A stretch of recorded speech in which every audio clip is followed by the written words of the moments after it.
மக்கள் கலை இலக்கிய அமைப்பு இந்த நிகழ்வை நடத்துகிறாங்க. ஒரு முக்கியமான தலைப்பாக தான் நானே இதை பார்க்குறேன். நான் கிட்டத்தட்ட ஒரு 30 வருடங்களாக கலைஞர்களுக்காக வேலை செய்கிறேன். கலைஞர்களுக்காக உழைக்கிறோம். கலைஞருடைய வாழ்வாதாரத்திற்காக பாடுபடக்கூடிய மாற்று ஊடகம் மையம் அப்படின்னு ஒரு அமைப்பு வச்சுருக்கோம். தமிழக அரசை பொறுத்த மட்டும் கிட்டத்தட்ட 2008 இது நலவாரியமாக மாறுது. கலைஞர் கருணாநிதி இருக்கும்போது மாறுது. அதே மாதிரி 1973 சாகித்ய சங்கம்னு இருந்தது தான் கலைஞர் கருணாநிதி சென்னை இயல் இசை நாடக மன்றம் அப்படின்னு மாற்றுறாங்க. சாகித்யங்கிறதே ஒரு இந்தி வார்த்தை மாற்றுறாங்க.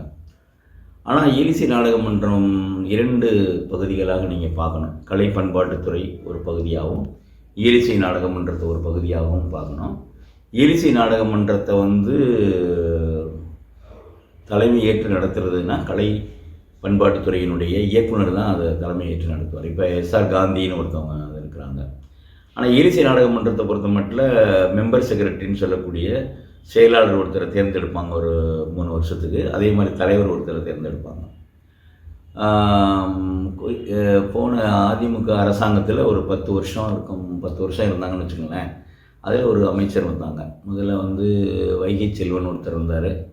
அவரை சில பிரச்சனைகளை மாற்றி விட்டாங்க. அதுக்கப்புறம் மாஃபா பாண்டியராஜன் அப்படின்னு ஒருத்தர் வந்தார்.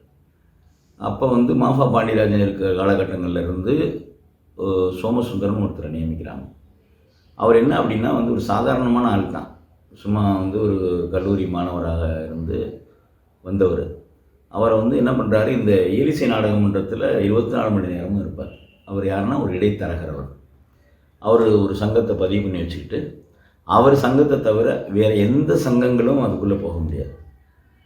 இவர் ஏடிஎம்கே பீரியடில் அவர் தான் எல்லாமே. மாஃபா பாண்டியராஜனுக்கு எல்லாமே அவர் தான். உங்களுக்கு தெரியும், மாஃபா பாண்டியராஜன் எந்தெந்த அமைப்புகள் இருந்து எப்படிலாம் வந்தார் அப்படின்னு தெரியும். அவர் தான் பின்புலமாக இருப்பார். அவருக்கு எல்லாரோடையும் தொடர்பு உண்டு. இப்போ டிஎம்கே கவர்மெண்ட் வரும்போது என்ன அப்படின்னா, அவர் சோமசுந்தரத்தை இயலிசை நாடக மன்றத்தினுடைய செயலராக கொண்டு வர்றாங்க. எங்களுக்கு பயங்கரமான சாக்கு. ஏன்னா அவருடைய வேலையே எந்த கவர்மெண்ட் வந்தாலும் ஒரு லெட்டர் பேடை போட்டுக்கிட்டு இடைத்தரகு வேலை பார்க்குறது தான் அவருடைய வேலை. கலைமாமணிவர் தான் இவ்வளோ பணம் கொடுத்துரு, கலைச்சுடர்மணியாக இவ்வளோ பணம் கொடுத்துரு.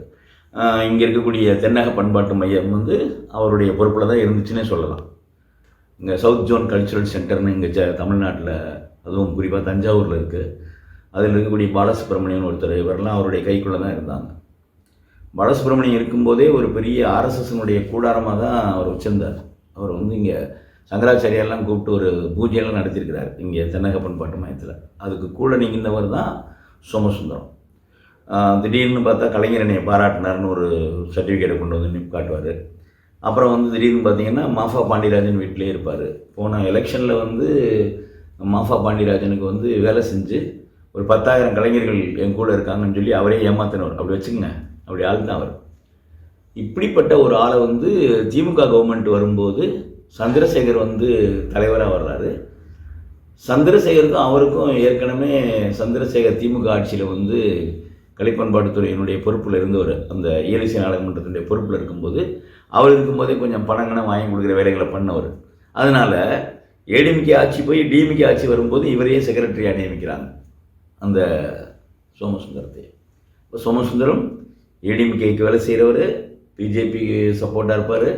டெல்லியில் நடக்கக்கூடிய எந்த நிகழ்வாக இருந்தாலும் இவருடைய கலைக்குழுக்கள் தான் போகும். அதுக்குள்ள பணம் வாங்கிக்கிடுவார். கிட்டத்தட்ட ஒரு தடவை நீங்கள் தென்னக பண்பாட்டு மையம் ஒரு குடியரசு தின விழா டெல்லியில் நடந்ததுக்கு 7 கோடி ரூபாய் வரைக்கும் இவர் பில்லு பெண்டிங்கில் இருந்து அந்த பெண்டிங்கெலாம் நாங்கள் சொல்லி இங்கே தஞ்சாவூரில் ஒருத்தர் கிருஷ்ணகுமார்னு ஒருத்தர் இருந்தார். அவரெல்லாம் இவர்கிட்ட எவ்வளோ பெட்டிஷன் கொடுத்துருக்கிறாருங்கிறது எங்களுக்கு தான் தெரியும். அவர் இப்போ இறந்து போயிட்டார். அவரெல்லாம் கடுமையாக எதிர்த்தவர். அப்படி ஒரு ஆள்.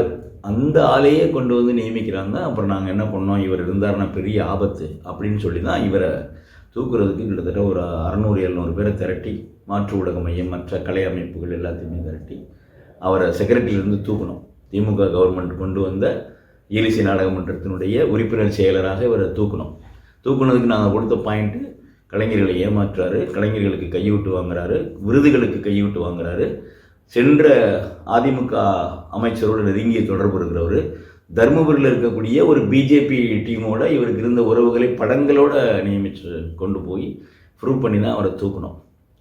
ஆனால் இது வந்து சந்திரசேகருக்கு ஒரு பெரிய இதாகிடுச்சு. என்னடா நம்ம இவரை வச்சு பெரிய ஒரு பிளான் பண்ணோம், இப்படி ஆயிடுச்சு அப்படின்னு சொல்லி அவர் என்ன பண்ணுறாரு, இவரை திரும்ப கொண்டு வருவதற்கான முயற்சிகளை பண்ணிக்கிட்டே இருக்கார் உள்ளுக்குள்ளே இருந்து. அப்போ ஒரு செக்ரட்டரி இருந்தார், பிரின்சிபல் செக்ரட்டரியாக ஒருத்தர் இருந்தார், சந்திரமோகன். அவருக்கு சந்திரசேகருக்கு இவருக்கெல்லாம் ஒரு பெரிய தொடர்பு இருக்குது. நான் ஏன் இவ்வளோ ஸ்ட்ராங்காக சொல்கிறேன் அப்படின்னா, இவரை எதிர்த்து சோமசுந்தரத்தை நீக்கணும்னு சொன்ன உடனேயே அந்த பழைய செக்ரட்டரி சந்திரமோகன் வந்து எங்கள் கல்லூரிக்கு ஒரு கடிதம் எழுதுகிறார், நான் வேலை பார்க்குற கல்லூரிக்கு. இவர் தேவையற்ற வேலை பார்க்குறாரு, இவர் உண்மை எங்கே படித்தார், இவர் எங்கே இருந்தார் அப்படின்னு சொல்லி ஒரு பெரிய கடிதம்லாம் எழுதி என்னை தூக்குறதுக்கு பெரிய முயற்சி. 3-4 போலீஸ் ஸ்டேஷனில் என் மேலே கம்ப்ளைண்ட்டு. சந்திரசேகர் கைப்பட எழுதின கடிதம்லாம் கூட இருக்குது. அப்படிலாம் அவர் எழுதியிருக்கிறார். இப்போ என்ன பண்ணுறாரு சந்திரசேகர் வந்து, இப்போ மு. ராமசாமின்னு ஒருத்தர் கொண்டு வந்து பெரிய நாடகவியலாளர். தமிழ்நாட்டில் அவர் மாதிரி நாடகத்தை வந்து பிரமாதமாக பெரியார், கழகக்காரர் தோழர் பெரியார், ஸ்பார்டகஸு, இப்போ நடத்திக்கிட்டு இருக்கிற வைக்கம் போராட்ட நாடகம்லாம் மிகப்பெரிய ஒரு ஆளுமை, பகுத்தறிவு சிந்தனையாளர், பொது உடைமை சிந்தனையாளர், மார்க்சிய லெனினிய போராளியும் கூட சொல்லலாம். அவர் வந்த உடனே இவருக்கு எப்படியாவது இவரை அனுப்பணும்னு சொல்லி அவர் மேலே தேவையற்ற விஷயங்கள் அவர் நிறைய விஷயங்களை பண்ணார். ஏன்னா இப்போ சந்திரசேகர் என்ன பண்ணுவார்னா, அவர் ஒரு புக் எழுதி, தப்பி வந்த தாடியாடுன்னு ஒரு புக்கே எழுதினார். நம்ம மரியாதைக்குரிய மு. ராமசாமி அவங்க ஒரு புக்கே எழுதினாங்க. அந்த புக்கில் தெளிவாக சந்திரசேகர் என்னென்ன பண்ணார், அந்த சந்திரமோகன்கிற செக்ரட்டரி என்ன மாதிரி பண்ணார், அப்போ இருந்த கலைப்பண்பாட்டுத்துறையினுடைய இயக்குனராக இருந்தவங்க வந்து கலையரசி மேடம், அவங்க எப்படி சப்போர்ட்டாக இருந்தாங்க, இவருக்கு சப்போர்ட்டாக இருந்ததுனால கலையரசி எப்படி தூக்குனாங்கிறதுக்கு டீட்டெயிலாக அந்த தப்பி வந்த தாடியாடுன்னு ஒரு புத்தகத்தை படிச்சிங்கனாலே தெரியும். அவ்வளவு மோசமானவர் அந்த சோமசுந்தரம்ங்கிறவர். அதுக்கு சந்திரசேகர் பெரிய துணையாக இருந்தார். ஒன்று இப்போ துணை செயலாளர்னு ஒருத்தர் நியமிக்கிறாங்க. ஏற்கனவே இவர் வந்துட்டார், சோமசுந்தரத்தை செயலாளராக போட்டு துணை செயலாளர் எதுக்குன்னு அப்போ ராமசாமி கேட்குறாரு. நீங்கள் வந்து நான் வந்து என்னை வந்து அவரை தூக்கிட்டு சோமசுந்தரத்தை தூக்கிட்டு போராடினாங்க, தூக்கிட்டாங்க, நான் செயலாளராக வந்திருக்கேன், துணை செயலாளர் எதுக்கு அப்படின்னா அதில் நீங்கள் கையெழுத்து போட்டு தான் ஆகணும்னு சந்திரசேகர் சொல்கிறார். அந்த புக்கில் தெளிவாக எல்லாம் எழுதியிருக்கிறார். செக்ரட்டரி, பிரின்சிபல் செக்ரட்டரியே இவர்கிட்ட கூப்பிட்டு மிரட்டியிருக்கிறார், கையெழுத்து போட சொன்னால் போட வேண்டியதானே. அப்போ வந்து செயலருக்கு தான் எல்லாம் பொறுப்புன்னு இருந்த எழுச்சி நாடகம் பண்ணுறத தலைவருக்கு தான் எல்லா பொறுப்புன்னு ஜீவோவே மாற்றக்கூடிய அளவுக்கு அப்படி என்ன ஒரு சாதாரணமான ஒரு இதுக்காக ஒரு சோமசுந்தரத்துக்காக பண்ணணும். அப்போ அந்த சோமசுந்தரம் எவ்வளோ பணம் கொடுத்துட்டு செக்ரட்டரியாக வந்தார், சந்திரசேகர் எவ்வளோ வாங்கினார், இதுதான் நம்ம வந்து பெரிய அளவில் எடுத்துகிட்டு போனோம். ஜெயக்குமார்னு ஒருத்தர் துணை செயலராக கொண்டு வருவதற்கு 4ஆம் தேதி அவரை வந்து தூக்குறாங்க பதவியை விட்டு. ஒரு டேட்டு ஒன்று 4ஆம் தேதியில் தூக்குறாங்க. 6ஆம் தேதி இவர் வந்து ஜாயின் பண்ணுறார் மு. ராமசாமி. ஆனால் அந்த துணை செயலாளரை போடுறதுக்கு முன்கூட்டியே அவர் கையெழுத்து போட்டு போயிட்டார். இப்போ 4ஆம் தேதியில் இப்போ ரிலீவ் ஆகி போனவர் 6ஆம் தேதி ஆர்டரில் எப்படி கையெழுத்து போடுவாருன்னு இவர் கேட்குறார். அதுக்கு முன்னால் துணை செயலராக வேலை பார்த்த சரஸ்வதின்னு ஒரு மேடம், அவங்க வந்து பதவியை விட்டு போகிறதுக்கு 2 மாதம் இருக்குது, டைம் இருக்குது. அப்போ இவங்கள்ட்ட ஒரு லா பிரகாரம் நடக்கணும்னா, பைலா பிரகாரம் நடக்கணும்னா அந்த அம்மாட்ட 3 மாதத்துக்கு முன்னாலே நோட்டீஸ் வாங்கிட்டு தான் அனுப்பியிருக்கணும். அந்த அம்மாட்ட சொல்லாமல் கொள்ளாமல் அனுப்பிட்டு ஜெயக்குமார்னு ஒரு ஆளை துணை செயலாளர் நியமிக்கிறார். அவர் வந்து ஒரு ரிட்டையர்டான ஆள். ஏற்கனவே சோமசுந்தரத்துக்கும் சந்திரசேகரத்துக்கும் பல கையூட்டுகளை வாங்கி கொடுத்துக்கிட்டு இருந்தாங்க. அந்த ஆள் தான் இப்போ இருக்கான். ஆக்சுவலாக அந்த ஆளுடைய நியமனமே தப்பு. அதாவது விளக்கப்பட்ட ஒரு சோமசுந்தரங்கிற செயலருடைய கையெழுத்தை வச்சுக்கிட்டு அப்போ இருந்த செக்ரட்டரியும் இப்போ இருக்கிற தலைவரும் சேர்ந்து அவரை கொண்டு வந்துட்டாங்க. அது மட்டும் இல்லை, கலைப்பண்பாட்டுத்துறை எஸ்ஆர் காந்தியா இருக்கார்ல, அங்கே விமலான்னு ஒரு மேடம், இப்போ தான் அவங்க தான் இப்போ வந்து தமிழ்நாடு நாட்டுப்புற நல வாரியத்துக்கு செயலர். அவர் ரிட்டையரான அம்மாவை சோமசுந்தரம் இன்ஃப்ளூயன்ஸில் போட்டிருக்காங்க. எஸ்ஆர் காந்தி வந்து ஸ்ட்ரைட் ஃபார்வர்டாக இருக்கணும்னு நினைக்கிறார். ஆனால் அவரை ஸ்ட்ரைட் ஃபார்வர்டாக இருக்க விட மாட்டேங்கிறாங்க. நீ வந்து அதை விட்டுருங்கிறது மாதிரி அவரை எதிர்த்து, ஒரு அதிகாரியை எதிர்த்து சோமசுந்தரம் தன்னுடைய கையாள்களை வச்சுக்கிட்டு ஒரு போராட்டம் வள்ளுவர் கூடத்தில் சமீபத்தில் நடத்தினார். அவரை எதிர்த்தும் அங்கே இருக்கக்கூடிய இணை இயக்குநர்களை எதிர்த்தும் ஒரு போராட்டம் நடத்துகிறார். இப்போ இந்த மாதிரி இருந்த சூழலில் இப்போ பார்த்தீங்கன்னா நம்மளுடைய நிர்வாகக்குழுன்னு ஒன்று கொண்டு வருவாங்கல்ல, எழுச்சி நாடகம் மன்றம் கலைப்பண்பாட்டுத்துறையினுடைய நிர்வாகக்குழுவில் முழுக்க சோமசுந்தரம் ஆட்கள் தான். அதில் ஒரு 2 பேர் மட்டும் வெளியிலேருந்து போட்டுக்கிட்டாங்க. ஒன்று தாமியே கசாவினுடைய செயலாளர் ஆதவன் தீட்சவனியாவையும், பகுத்தறிவு சம்பந்தமாக நாடகங்கள் நடத்தக்கூடிய பொம்மைலாம் நடத்துகிற கலைவாணன் 2 பேர் மட்டும்தான் வெளியிலேருந்து வந்தவங்க. பாக்கி எல்லாமே இவரோடு தொடர்புடையவங்களை மையப்படுத்தி முழுக்க முழுக்க ஒரு 75% சோமசுந்தரத்தினுடைய ஆள்கள் தான் நிர்வாக குழுவில் இருக்காங்க. ஏன் இந்த நிர்வாக குழுவில் இப்போ நீங்கள் வந்து ராமநாதபுரம் இருக்கக்கூடிய மருங்கனோ அல்லது தூத்துக்குடி பகுதியில் இருக்கக்கூடிய சேர்மதுரையோ அல்லது இந்த பக்கம் இருக்கிற சிங்காரவேலனோ விழுப்புரம் பகுதியில் இருக்கக்கூடிய காணை சத்யராஜோ இப்படி பார்த்தீங்கன்னா எல்லா ஆட்களுமே சோமசுந்தரத்துக்கு வேண்டப்பட்டவங்க தான். இப்படி ஒரு நிர்வாக குழு இருந்தாங்கன்னா சீருடை நிதி கொடுக்குறாங்க. சீருடை நிதி 10,000 கொடுக்குறாங்க. அந்த 10,000 வந்து யார் பார்த்தீங்கன்னா சோமசுந்தர ஆளுகள் தான் கொடுக்குறாங்க. வெளிநாட்டுக்கு ஆளுகள் அனுப்புகிறாங்க, அதில் சோமசுந்தர ஆளுகள் தான் அனுப்புகிறாங்க. இப்போ சுதந்திர தின நிகழ்ச்சி, குடியரசு தின நிகழ்ச்சி அல்லது காசிர நிகழ்ச்சி எங்கே நிகழ்ச்சியாக இருந்தாலும் சோமசுந்தர ஆளுகளுக்கு தான் கொடுப்பாங்க. ஒரு ஃபைட் பண்ணவங்கிற காரணத்துக்காக இப்போ எங்கள் மையத்தில் இருக்கிறவங்க 2 பேரை கூப்பிட்டு பேசி அவங்களுக்குலாம் கொடுக்குறாங்க. ஃபைட் பண்ணோன்னு அது கிடைக்குது. இப்படி எத்தனை நாளைக்கு ஃபைட் பண்ண முடியும்? அதனால தான் நம்ம என்ன சொல்கிறோம், சோமசுந்தரம்ங்கிற இடைத்தரகரை நீக்கு. அவருக்கு வந்து ஆர்எஸ்எஸோட தொடர்பு இருக்குது, பிஜேபியோட தொடர்பு இருக்குது. அப்போ நீ யார் சொல்கிறத கேட்குற? சந்திரசேகர் என்கிற இலிசி நாடக மன்றத்தினுடைய தலைவர் யார் சொல்கிறத கேட்குறாரு? சோமசுந்தரம் செல்கிற ஆளுகள் தான் போடுறாரு. சோமசுந்தரம் செல்கிறவர் தான் ஜெயக்குமாராக இருக்கார். ஜெயக்குமாரை போடக்கூடாதுன்னு சொல்லி ஏற்கனவே செக்ரட்டரியாக இருந்த மு ராமசாமி அவ்வளவு தூரம் ஃபைட் பண்ணியிருக்கிறாரு. அப்போ ஜெயக்குமார் வருவதற்கு காரணம் என்ன? இப்போ காசியில் நடக்கிற விழாவுக்கோ அல்லது பிஜேபி நடத்தக்கூடிய விழாவுக்கோ எல்லாத்துக்கும் சோமசுந்தரம் டீமை மட்டும் அனுப்புகிறாருன்னா அப்போ சோமசுந்தரத்துக்கு எங்கேருந்து இவ்வளோ பெரிய ஒரு இது கிடக்கு? அப்போ வந்து ஒரு திராவிடத்தினுடைய ஆட்சி நடக்கிறதா நினச்சிக்கிட்டு இருக்கிற நம்ம வந்து சோமசுந்தரம் மாதிரியான ஒரு ஆர்எஸ்எஸ் பேர் வழியை முன்னாள் அமைச்சரோடு மாஃபா பாண்டியராஜனோட தொடர்பு இருந்த இவரை எப்படி வந்து நீங்கள் வந்து வச்சிருக்க முடியும்? அவர் வந்து நினைச்ச நேரம் தங்குறது, ஏலிசி நாடகமன்றத்தில் தங்கிக்கிறது, அவருக்கு பிடிச்ச ஒரு ஆளை வந்து போட்டுக்கிறது, இப்படி இருக்கும்போது நாம் அதை தட்டி கேட்குறோம். இப்போ சமீபத்தில் இந்த பொங்கல் விழாவுக்காக எடுக்கப்பட்ட கலைக்குழுக்களில் பேருக்கு ஒரு கலைக்குழுக்களை எடுத்துகிட்டு அதுக்கப்புறம் சோமசுந்தரம் சொல்லாளர்களை போட்டுட்டு முதல்ல அரசு முத்திரையோட கையெழுத்து போட்டு ஒரு லெட்டர் அனுப்புனாங்க. அதுக்கப்புறம் அரசு முத்திரை இல்லாமல் ஒரு கடிதம் வருது. அதில் வந்து ஆப்போசிட் டீமாக இருக்கிறவங்க சோமசுந்தரத்துக்கு ஆப்போசிட்டாக இருந்தால் அவங்களெல்லாம் எடுக்கிறது. அப்போ இதெல்லாம் ரொம்ப ரொம்ப கவனமாக நாம் வந்து பார்க்க வேண்டியிருக்கு. இந்த சங்கம விழாவில் ஊர் முறவு விழாவில் சோமசுந்தரத்தினுடைய குழுக்கள் நிறைய குழுக்கள் இருந்தது. நாங்கள் ஃபைட் பண்ணி அதுக்கப்புறம் வந்து கனிமொழி அவங்களுடைய தலையிட்டதுக்கு பின்னால் சோமசுந்தர ஆட்கள்லாம் பல இடங்கள் எடுக்கப்பட்டாங்க. அப்போ எவ்வளோ நேரம் நம்ம கண்ணில் இதுக்காக போட்டு விளக்கணையை ஊற்றிக்கிட்டோ அல்லது எதை வச்சுக்கிட்டு வந்து பார்த்துக்கிட்டு இருக்க முடியும்? இப்போது சாதாரணமான ஒரு சோமசுந்தரம் 2 வீடுகள் கட்டி ஒரு போன கலைமாமணி விருதிலிருந்து இப்போ 250 பேருக்கு கலைமாமணி விருது கொடுக்குற வரைக்கும் லிஸ்ட்டே ரெடி பண்ணிட்டாங்க. நம்ம எதாவது சொன்னோம்னா இவருக்கு எப்படி தெரியும்? ஆனால் காசு தந்தவங்க இருக்காங்கல்ல, அவங்க வெளியிலையும் சொல்ல முடியாமல் எங்கேயாவது சொல்லி குமுறி அழுது நான் கொடுத்துருக்கேன், அவங்க ஆளுக்கு தான் கொடுத்துருக்காங்க. இப்போ திருநெல்வேலி மாவட்டத்தில் பார்த்திங்கன்னா இப்போ இந்த கலை சுடர்மணி கலை வளர்மணி பார்த்திங்கன்னா முழுக்க 95% சோமசுந்தரத்தினுடைய ஆட்களுக்கு தான் அந்த விருது கிடச்சிருக்கு. அப்போ இந்த ஆளை நான் விளக்குறதுக்கு உங்களுக்கு என்ன பிரச்சனை இருக்குது? இதுக்கிடையில் இவருக்கு நம்ம சந்திரசேகர் தலைவர் இருக்கார், ஏலிசி நாடகமன்ற தலைவர், அவருக்கு 3 வருஷம் பதவிக்காலம் முடிய போகுது. எனக்கு என்ன பயம் அப்படின்னா, எல்லாரும் சேர்ந்து இந்த சோமசுந்தரத்தை தலைவராக கொண்டு வந்தாங்கன்னா என்ன பண்ணுறது? அதுக்கு தான் ஒரு ஆர்எஸ்எஸ் காரனை உள்ளே கொண்டு வந்தா, முன்னாள் ஆட்சியில் இருக்கக்கூடிய அமைச்சரோடு தொடர்பில் இருந்தவரை கொண்டு வந்தால் இந்த ஏலிசி நாடகமன்றம் என்னவா மாறும் அப்படிங்கிறது தான் எங்களுடைய கேள்வியாக இருக்குது. வருவதற்கு கண்டிப்பாக வாய்ப்பு ஜாஸ்தி இருக்குது. இப்போ புது பிரின்சிபல் செக்ரட்டரி வந்திருக்காரு, ஐயா மணிமாசகன் வந்திருக்காரு. அவர் எப்படி நமக்கு தெரியாது, இப்போ தான் அவர் வந்திருக்கிறார். அப்போ இந்த சூழலில் நாம் இந்த மாதிரியான ஒரு போராட்டத்தை நடத்தி கலைஞர்களுக்கு வாழ்வாதாரம், வெளிநாட்டுக்கு அனுப்புகிற கலைஞர்கள் வந்து நம்மளுடைய மக்கள் சார்ந்து இயங்குகிற கலைஞர்களை, ஒரு ரொம்ப அழகாக இயங்குகிற கலைஞர்களை, ஆத்மார்த்தமாக இயங்குகிற கலைஞர்களை, இந்த சமூகத்திற்காக உழைக்கிற கலைஞர்களை நீங்கள் பயன்படுத்தணும்னு சொல்லி தான் இந்த போராட்டத்தை வந்து, ஏன்னா இங்கே தென்னக பண்பாட்டு மையம் இருக்குங்கிற காரணத்தினால தான் மக்கள் கலை இலக்கிய கழகம் வந்து இந்த போராட்டத்தில் வந்து கண்டிப்பாக ஒரு வழிக்கு பிறக்கும் அப்படின்னு. இப்போவே பாருங்கள், கடிதத்தை நம்ம போஸ்டரை போட்டால் தான் போதும் அரசு அலுவலகத்திலேருந்து பேச ஆரம்பிக்கிறாங்க. அப்போ தவறு செய்கிறதுனால தானே பேச ஆரம்பிக்கிறாங்க. அப்போ இந்த சோமசுந்தரத்தை நீக்கி அந்த ஜெயக்குமாரை நீக்கி சரஸ்வதின்னு ஒரு அப்பாவி பொண்ணை அனுப்பி விட்டீங்க. அந்த பொண்ணை திருப்பி கொண்டு வரணும். விமலான சம்மந்தம் இல்லாமல் ஒருத்தரை போட்டு வரீங்க. அவங்கள இன்னமும் வந்து ஒரு நிர்வாகத்தினுடைய அட்மினிஸ்ட்ரேட்டிவ் ஆஃபீஸர் ஒரு போஸ்ட் ஏலிசி நாடகமன்றத்தில் போடணும். அது இன்னும் போடவே இல்லை. அதில் என்ன அரசியல் வச்சுருக்காங்கன்னு தெரியல.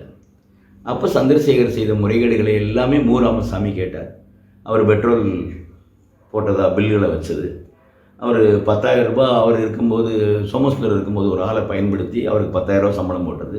இப்போ அந்த ஆள் போயிட்டான் சோமசுந்தரம் போகவும், அந்த 10,000 ரூபா சம்பளத்தை சந்திரசேகரை பாக்கெட்டில் வச்சிருக்கிறாருங்கிறத மு. ராமசாமி தப்பி வந்த தாடி ஆளுநர் தெளிவாக கொடுத்துருக்கிறார். அரசாங்கம் இதை படிக்கணும். இன்றைக்கி ஒரு போராட்டம் நடத்துகிறாங்கன்னா எவிடன்ஸ் பேஸ்ட் இல்லாமல் இந்த போராட்டத்தை நம்ம நடத்தலை. இன்றைக்கி வரைக்கும் நாங்கள் வந்து ஒரு 30 ஆண்டு காலமாக இந்த கலை இலக்கியவாதிகளாக, உண்மையான கலை இலக்கியவாதிகளாக இருக்கிறவங்க இந்த கலைஞர்களுக்காக பேசுகிறாங்க. கலைஞர்களுடைய பாடல்கள் இருக்காங்க. மக்கள் கலை இலக்கிய கழகம் வந்து ஒரு லாவணி கலைஞர் கல்யாணி அம்மான்னு ஒருத்தவங்களை அறிமுகப்படுத்துகிறாங்க. என்கிட்ட 2 வருஷத்துக்கு முன்னே இருந்தாங்க. அவங்களுக்குலாம் வயசு எப்படியும் 90க்கு மேலே இருக்கும். அவங்களுக்கு கூட கலைமாமணி விருது இன்றைக்கு வரைக்கும் கிடைக்கல. உண்மையான கலைஞர்களுக்கு கலைமாமணி கிடைக்கல. ஆனால் சோமசுந்தரத்துக்கு அக்கௌண்ட் எழுதினவனுக்கு வந்து கலைமாமணி விருது கொடுத்துருக்காங்க. ஆடவே தெரியாதவங்களுக்கெல்லாம் கலைமாமணி விருது சோமசுந்தரம் 2 லட்சம் 3 லட்சம் வாங்கிட்டு போகிறார். இதுக்கெல்லாம் எவிடன்ஸ் இருக்கான்னு கேட்பாங்க. கலைமாமணி விருது காசு கொடுத்து வாங்கினவன் வந்து காசு கொடுத்து வாங்கினோம்னு சொல்லுவானா? பழனியில் ஒரு கலைஞர் சூசைடே பண்ணிக்கிட்டான். என்னால் காசு கொடுக்க முடியலை, அதனால் நான் செத்து போயிட்டேன். அவன் அவ்வளோ தூரம் நடந்தவன், கலைமாமணி விருதுக்காக நடந்தவன். கொரோனா காலங்களில் பழனி மலையில் கட்ட காலில் தவில கட்டிக்கிட்டு மலையை சுற்றி வந்தவன். இப்படிப்பட்ட ஒரு மனிதர்கள்லாம் கலைஞர்களாக இருந்த காலத்தில் காசு வாங்கிட்டு இந்த கலைஞர்களை ஏமாற்றுவதும், என்னத்தையும் வீட்டை வந்து இது பண்ணி இந்த கலைமாமணி என்னமோ ஒரு பெரிய ஒரு உலகளாவிய விருது மாதிரியும், இந்த கலைமாமணி விருது வாங்கினாலே அடுத்து அவனுக்கு வேலையே கிடைக்காது, அப்படி அவனை ஒன்றும் இல்லாமல் பண்ணிடுவாங்க. இது எல்லாமே இருக்கக்கூடாது என்பதற்காகத்தான் இந்த போராட்டம். தெளிவாக சொல்லிட்டேனா? இல்லை தெரியும். ஒரு கேள்வி வச்சுக்கோங்க ஐயா. இப்போ ரொம்ப விவரமாக கலை பண்பாட்டுத்துறை இயலிசை நாடகம் பற்றி சொன்னீங்க. அதுக்கு முன்னாடி உங்களை பற்றி ஒரு இன்ட்ரடக்ஷன் பண்ணிக்கங்க. இப்போ நான் வந்து ஒரு நாட்டுப்புற கலைகள் மீது ஆர்வமுள்ள ஒரு கலைஞன், ஒரு நாடக கலைஞருடைய பையன்தான் நான். எங்கள் அப்பா சிவாஜியோட பெண் வேஷ கலைஞராக நடித்தவர். அப்பா சொல்லுவாங்க, நமக்கு வந்து முக்கியம் அந்த கலைஞர்களை பாதுகாக்கணும் அப்படிங்கிறது தான். என்கிட்ட இறக்குறதுக்கு 2 நாளைக்கு முன்னால் கூட சொன்னவங்க அதுதான். இந்த கலைஞர்களை பாதுகாக்கிற வேலையை நீ செய்கிற எனக்கு ரொம்ப சந்தோஷமாக இருக்குது. நான் இன்ஜினியரிங் படித்தேன், மதுரையில் தான் படித்தேன், பெரிய அளவில் தான் படித்தேன். சென்னையில் வந்து லயோலா கல்லூரியில் வேலை செய்கிறேன். அதுக்குன்னு செப்பரேட் யூனிட்டை நான் வந்து உருவாக்கினேன், கலை மற்றும் இலக்கிய பிரிவுன்னு. ஒவ்வொரு வருடமும் வீதி விருது விழான்னு ஒன்று நடத்தி ஒரு 10,000க்கு மேற்பட்ட கலைஞர்களை கௌரவிக்கிறோம். 100 மூத்த கலைஞர்களுக்கு 10,000 கொடுக்குறோம். நிறைய கலைக்குழுக்களை பாராட்டி அவங்களுக்கு ஒரு மேடை அமைச்சு கொடுக்குறோம். அந்த மேடைக்கு வந்தவங்கலாம் இன்றைக்கி எல்லா பேரும் கலைமாமணி விருது வாங்கி போகிற அளவுக்கு நம்ம வந்து உருவாக்குறோம். நலிந்து வரக்கூடிய நாட்டுப்புற கலைகளை கண்டுபிடிக்கிறோம். 1024 கலைகள் இருக்கிற தமிழ்நாட்டில் தோப்பா போன்றவர்கள், மிகப்பெரிய வானமாமலை போன்றவர்கள் 1024 கலைகள் இருக்குதுன்னு போயிட்டாங்க. ஆனால் அதை தேடி கண்டுபிடிக்கிற வேலையை வந்து ஒவ்வொரு நாளும் பண்ணிக்கிட்டு இருக்கோம். இந்த கலைகளை தேடி கண்டுபிடிக்கிறது யார்? இதுக்கு செய்தி மக்கள் தொடர்பு திருநெல்வேலி டிபார்ட்மெண்ட் இருக்குது. கலை பண்பாட்டுத்துறை 7 மண்டலங்களை வச்சுருக்கு. சவுத் ஜோன் கல்ச்சுரல் சென்டர்னு ஒன்று இருக்குது. இது வேறு சென்ட்ரல் கவர்மெண்ட்டில் சாங் அண்ட் ட்ராமான்னு வேறு இருக்குது. இவங்கெல்லாம் எந்த வேலையும் செய்யலை. சாங் அண்ட் ட்ராமா பார்த்தீங்கன்னா பிஜேபியில் இருந்தால் மட்டும்தான் சாங் அண்ட் ட்ராமா வேலை கொடுக்குது. நீ பிஜேபி ஆனால் அதுவும் பிஜேபி ஏன் ஆர்எஸ்எஸ்ன்னு சொல்கிறோம்னா, பிஜேபி சமீப காலமாக ஆர்எஸ்எஸ் கூடாரங்கள் இந்த கலைஞர்களை மையப்படுத்தி தாக்குது. ஏன்னா அந்த கலைஞர்கள் வந்து ஒடுக்கப்பட்ட தாழ்த்தப்பட்ட கலைஞர்களாகவும், இந்த கலைஞர்கள் வந்து வாழ்வாதாரத்திற்காக போராடிக்கிட்டு இருக்காங்கங்கிறத தெரிஞ்ச உடனே ஒவ்வொரு டிஸ்ட்ரிக்ட்லையும் ஒடுக்கப்பட்ட தாழ்த்தப்பட்ட கலைஞர்களை தேடி கண்டுபிடிச்சு அவங்கள தூக்கும். தலித் அமைப்புகளுக்காக போராடக்கூடிய தலைவர்கள் இதையெல்லாம் கவனிக்கணும்னு நான் நினைக்கிறேன். ரொம்பவும் பாதிக்கப்படுறவங்க வந்து ஒடுக்கப்பட்ட தாழ்த்தப்பட்ட மக்கள், ஒடுக்கி வைக்கப்பட்ட தாழ்த்தப்பட்ட கலைஞர்கள், அவங்கள வந்து கொண்டு வராங்க. ஈசா மையத்தில் போய் இன்றைக்கி வந்து அந்தோணிதாசன் பாடுறாரு, வேலு ஆசான் பாடுறாரு, பெரிய பெரிய கலைஞர்கள்லாம் போய் ஈசா மையத்தில் போய் பாடுறாங்க. அப்படின்னா கலை வளர்க்குறதுக்கு நான் ஒன்றும் சொல்ல வரல. ஆனால் நீங்கள் போய் பாடுற இடம் தவறுங்கிறத அவங்களுக்கு நம்ம வந்து புரிய வைக்கணும். கலைக்காக எல்லா இடத்துலையும் போய் நம்ம நின்ற முடியாது. ஆனால் அவன் எந்த நோக்கத்துக்கு இந்த கலைஞர்களை வந்து கொண்டு வந்து அந்த கலைஞர்களை இந்த மாதிரி மெஸ்மரிசம் பண்ணி இந்த கலைஞர்களை வந்து கொண்டு வர்றாங்கிறது தான் ரொம்ப ரொம்ப முக்கியம். முன்னேறணுங்கிறதுக்காக நம்ம என்ன வேணாலும் செஞ்சிடலாமா? அதுக்காக இந்த மாதிரியான பாசிச திருட்டு கும்பலோட போய் நம்ம வந்து இருக்க முடியுமா?